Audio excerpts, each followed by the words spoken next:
بسم اللہ الرحمن الرحیم اللہم صل علی سیدنا محمد وعلی آل سیدنا محمد وبارک وسلم۔ عزیز ساتھیو، سیرت النبی صلی اللہ علیہ وآلہ وسلم کے حوالے سے آج ایک نئے موضوع کے ساتھ حاضر ہے۔ آج کا ہمارا موضوع ہے صحابہ کرام رضی اللہ عنہم کے لیے ہجرت حبشہ کا حکم۔ آن حضرت صلی اللہ علیہ وآلہ وسلم اپنی ذات پر ہر قسم کے مظالم اور تکالیف برداشت کرتے رہے، مگر جب صحابہ کرام رضی اللہ عنہم اور دیگر اقارب تک اس کی نوبت پہنچی اور دیکھا کہ وہ نہایت صبر کے ساتھ تمام مظالم سہنے کے لیے تیار ہیں، مگر اس کلمہ حق اور ان نور الہی سے منہ موڑنے کے لیے تیار نہیں ہے جو ان کو آپ صلی اللہ علیہ وآلہ وسلم کے ذریعے سے وصول ہوا ہے، تو ان حضرات کو اجازت دی کہ ملک حبشہ کی طرف ہجرت کر کے چلے جائیں۔ عطائے نبوت سے 5ویں سال رجب میں 12 مرد اور عورتوں نے حبشہ کی طرف ہجرت کی، جن میں حضرت عثمان رضی اللہ تعالی عنہ اور آپ رضی اللہ تعالی عنہ کی زوجہ حضرت رقیہ رضی اللہ تعالی عنہا بھی تھی۔ نجاشی بادشاہ حبشہ نے ان مہاجرین کا اکرام کیا۔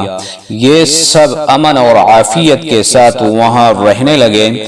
جب قریش کو اس کی خبر ہوئی تو عمر بن عاص اور عبداللہ بن ربیعہ کو نجاشی کے پاس بھیجا کہ یہ لوگ مفسد ہیں، ان کو اپنی قلمرو میں ٹھہرنے کی اجازت نہ دو، بلکہ ان کو ہمارے سپرد کر دو۔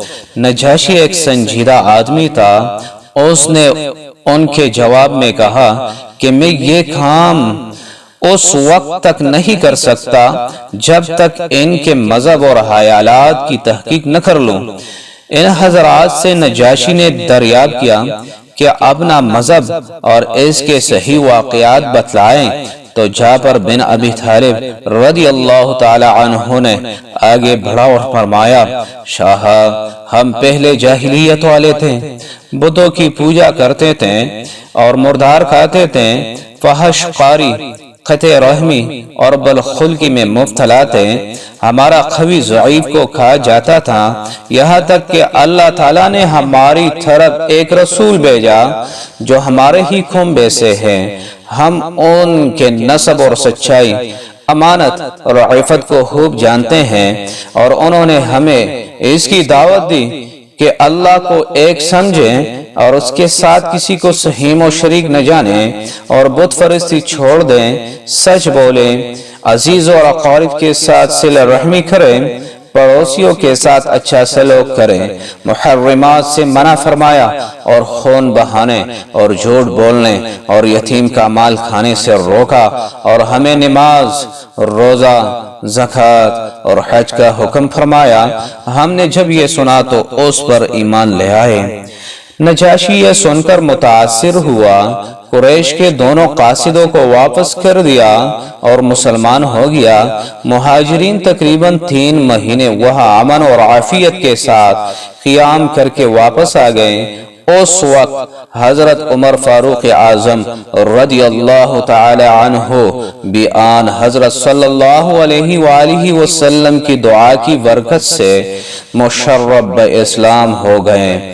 اس وقت مسلمانوں کی مردم شماری 40 مرد اور 11 عورتوں سے زائد نہ تھی۔ فاروق اعظم حضرت عمر رضی اللہ تعالی عنہ کے داخل اسلام ہونے سے مسلمانوں کو ایک قسم کی شوکت حاصل ہوئی، اور وہ لوگ جو دلائل واضحہ کے ذریعے سے اسلام کی حقانیت کا یقین کر چکے تھے، مگر قریش کی ایذا کے خوف سے اسلام ظاہر نہ کرتے تھے، اب اعلانیہ اسلام میں داخل ہونے لگے۔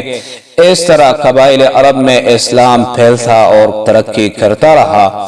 جب قریش نے دیکھا کہ آن حضرت صلی اللہ علیہ وآلہ وسلم اور آپ کے صحابہ رضی اللہ تعالی عنہم کی عزت روز بروز ترقی کرتی جا رہی ہے، اور بادشاہ حبشہ نے بھی مسلمانوں کا احترام کیا، تو انہیں اپنا انجام نظر آنے لگا۔